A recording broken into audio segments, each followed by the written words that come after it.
Hello Bee Business Bee fans, and welcome to a special Bee Business Bee vlog where I've come to a supermarket.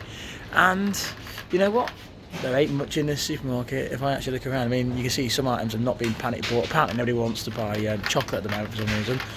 But even the drinks aisle there, look, it's been cleaned out. Now, why does that happen? Well, it's something called just in time, which is a problem. Supermarkets work on this system called JIT, or just in time, and it does exactly what it says on the tin. Basically, their stock arrives just when they need it, and that's calculated by some really clever technology that works out how we normally shop. So when we go in our weekly shop, they know what we sell on average, and it makes sure the stock arrives when they need it. Of course, throw in coronavirus and uncertainty, and you end up with a supermarket with absolutely nothing, and as you can see there.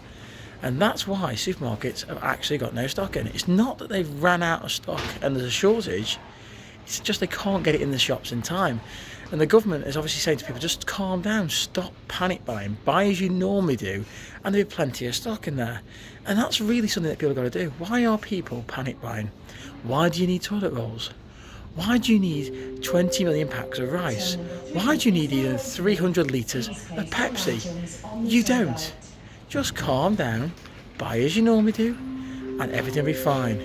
You know what? I now can't find what I want, so I'm going to have to go somewhere else, and we probably know what's going to be the question here.